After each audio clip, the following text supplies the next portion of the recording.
Sa harap ng hari ng mga Diyos, nagsalita ka ng walang galang. Ito ay isang kasalanang kamatayan. Ang lakas na ito, kahit ang tunay na hari ng mga Diyos. Hanggang dito lang ang abot.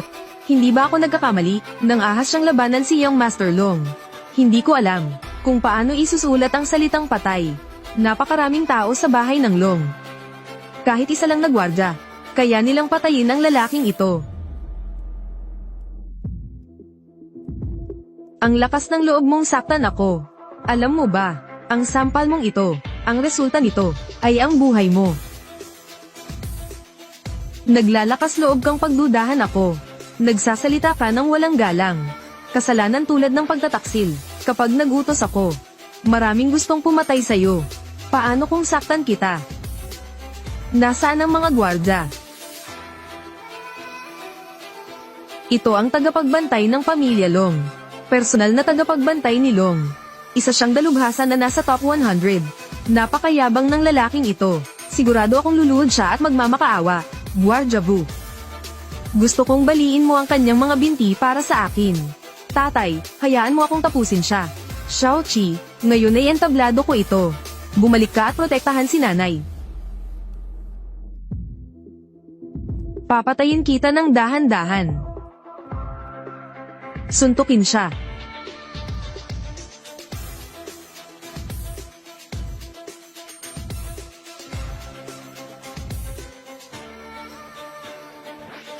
Ang bodyguard ng Long family. Tinalo siya ng batang ito sa isang suntok lang. Hindi kaya ang batang ito ay tunay na isang God King? Hindi mali ang sinabi mo. Bata, napakatapang mo. Kahit na marunong ka ng kaunting martial arts. Pero sasabihin ko sa iyo, ang pagpapanggap bilang Haring Diyos ay isang kamatayan na parusa. Kailangan ko bang magpanggap? Sinabi ko na sa iyo na ako mismo ang Haring Diyos. Ikaw ang Haring Diyos. Nakakainis. Ang hangganan ng Taiha ay hindi pa rin payapa. Ang mga kaaway ay naghahanda ng umatake. Kung ikaw talaga ang Diyos ng mga hari, bakit hindi ka nasa hangganan para pigilan ang mga kalaban? At narito ka pa ngayon. Sila'y mga maliliit na bansa lamang. Hindi sapat upang magdulot ng kaguluhan. Kaya kung talunin sila kahit kailan. Puro kasinungalingan lang. Sabi mo ikaw ang hari ng mga Diyos. Wala kang kahihiyan. Ang hari ng mga Diyos ay hindi pwedeng pagdudahan. Huwag kang magsalita ng ganyan. Long Track Cane, bitawan mo na ang tao. Huwag kang magmataas dito. Kung siya talaga ay ang Diyos na hari, bakit hindi nakatanggap ng abiso ang pamilya Long? Kung siya talaga ay ang Diyos na hari. Kung ganun, bakit hindi nakatanggap ng abiso ang gobernador? Bakit hindi siya dumating para sunduin ka? Bukod dito, nasabi ko na rin ito sa iyo. Tatay ko, siya ay pumunta para sunduin si Tanlong. Darating na sila kaagad, ang pinuno ng pamilya Long, at ang ginoong Tanlong. Patay na, kapag nagtagal pa, mabubunyag tayo. Thin Sash, TIUTHT. Umalis na kayo. Huwag iligtas ang iyong mga magulang. Ang kumpanyang iyon, ibigay ninyo sa pamilya Long.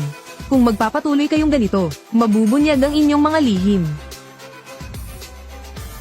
Kapag nabulgar na ang pagkakakilanlan, gustong tumakas. Hindi ito ganoon kadali.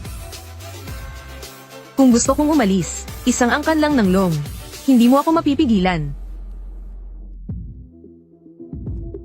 Anong gusto mong gawin?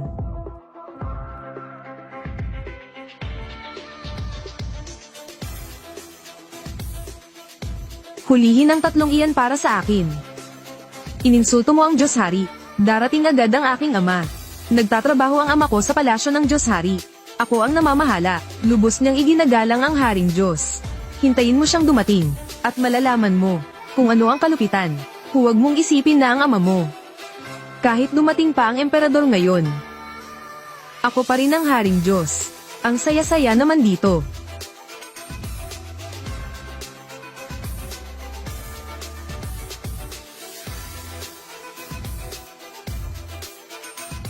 Tatay.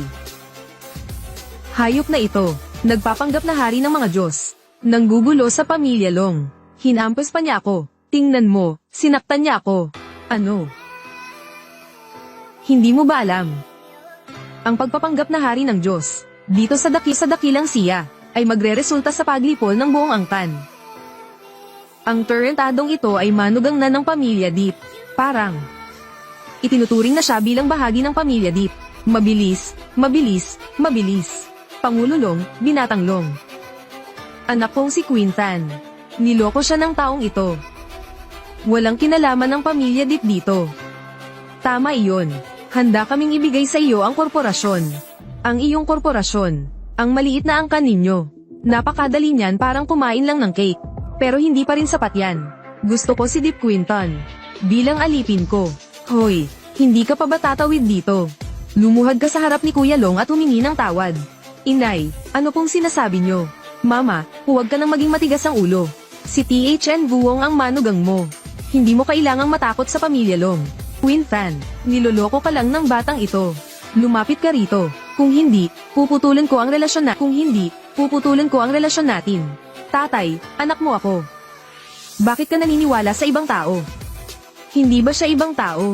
Bakit ka naniniwala sa kanya ng ganyan? Hindi ibang tao ang tatay ko. Mag-asawa ang tatay at nanay ko. Isa ka lang palamunin. Wala kang karapatang magsalita. Bakit hindi ka nalang tumahimik? Tawagin mo ang buong angkan mo. Maghanda ka na sa kamatayan. Wawasakin mo ang aking angkan. Kahit ang kasalukuyang emperador ay hindi magtatangkang gawin iyon. Napaka-arogante ng iyong mga salita.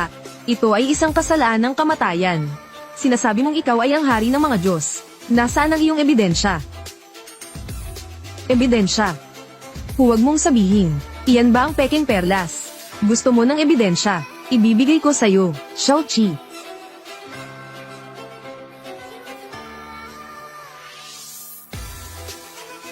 Tumatanggap ng utos mula sa langit, walang hanggang buhay. Ito ang selyo ng Diyos Hari. Hindi kaya. Ikaw ba talaga ang hari ng mga diyoses? Talagang nalinlang mo sila. Ikaw ang hari ng mga diyoses. Katarantaduhan. Sa buong mundo, maliban sa akin, sino pa ang maglalakas loob na gamitin ang selyo ng hari ng mga diyoses na ito? Mahal na Haring Diyos. Kagagawan po namin na kami naging handgal at bulag. Umaasa kaming patawarin mo kami, Haring Diyos. Oo nga pala. Ipinagkaloob namin si Quintan sa iyo. Iyon ay isang karangalan para sa aming pamilya. Oo, tama. Mas gusto ko pa rin ang inyong pagmamataas. Tatay. Mali ito. Ang Diyos Hari ay kasalukuyang nagtatago at nag-eensayo. Ang impormasyong nakuha natin, paano magiging peke ito? Sa tingin ko ang selyo ng Diyos Hari na ito, isa lang itong walang kwentang bagay. Ang ibig mong sabihin ay, peke ba ang selyo ng Diyos na Hari ko? Ngunit ayon sa batas ng dakilang siya, ang pagpapanggap sa selyo ng Diyos na Hari ay isang kasalanang may parusang kamatayan. Nagpanggap siya bilang Diyos na Hari, iyon na ay isang kasalanang kamatayan.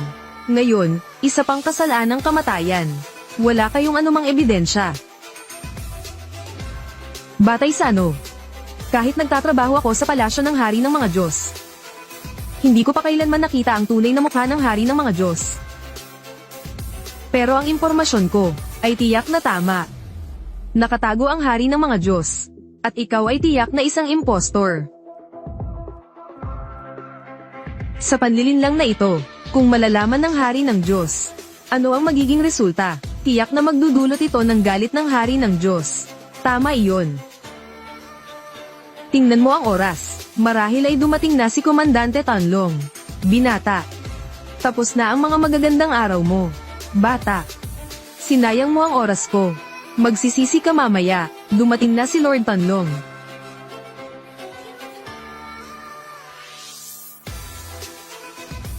Ito ang commander na si Tanlong. Makita siya sa personal. Ang buhay ko ay hindi nasayang. Commander Tanlong. Ngayon, dumating siya dito. Sa tingin ko ang relasyon niya sa pamilya Long ay hindi karaniwan. Pinuno Tanlong. Sa wakas, dumating ka na. Ano ba ang dahilan at parang nagmamadali ka? Pinuno Tanlong. May isang nagpapanggap na Diyos Hari dito. Pekay ng selyo ng Diyos na Hari. At manggulo sa bulwagan ng mga long. Pekay ng Diyos na Hari. Wasakin ng angkan. Ang pagpeke ng selyo ng Diyos na long ay mas mabigat na kasalanan. Batas na alam ng buong dasiya. Sigurado ka bang siya ang peke? Siyempre, ang tunay na Diyos na Hari ay nagtatago at nag-aaral. Lahat ng mga nagpapanggap bilang hari ng mga Diyos ay dapat ipatupad ng parusang kamatayan sa lugar. Oo, Ginoo. Ito ay isang kawalang galang sa hari ng mga Diyos. Lipulin ang buong angkan niya. Tapos na. Malaki ang gulo ngayon. Tara na, tumakas na tayo. Bakit kailangan tumakbo? Kakasisimula pa lang ng palabas. Alam ko, ikaw at si Chudat ay gustong tulungan ako. Ngunit ito si dakilang Ginoong Tanlong. Kapag nagpatuloy ito, mahahalata tayo. Huwag kang mag-alala. Panoorin mo ako magtanghal. Ang walang galang sa Diyos Hari ay wawasakin ng angkan. Alam niyo ba ang kasalanan ninyo? Ang lakas ng loob mong sumigaw dito.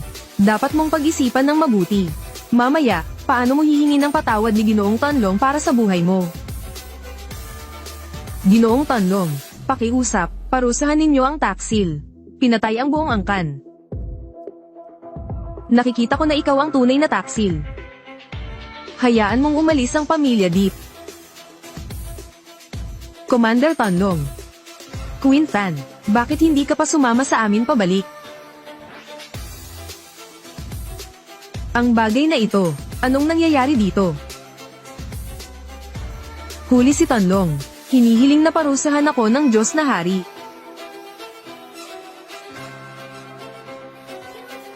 Tumayo ka na. Heto. Pinuno Tanlong. Bakit lumuhad ka sa kanya? Ibig bang sabihin siya nga ang Diyos na Hari?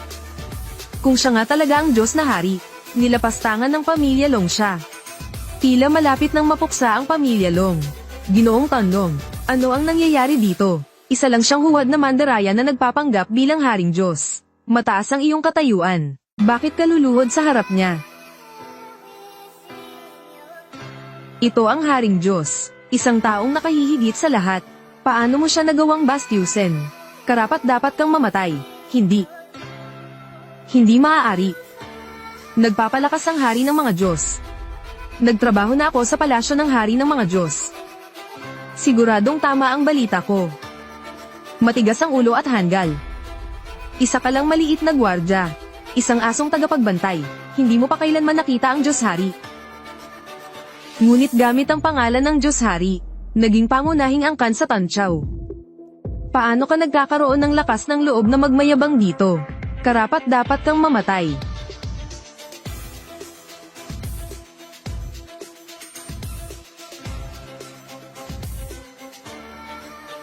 Nako, tingnan mo iyon. Iyan ay isang dragon. Dumating na ang Dragon God. Lahat, lumuhad na kayo. Mabuhay, Panginoong Diyos.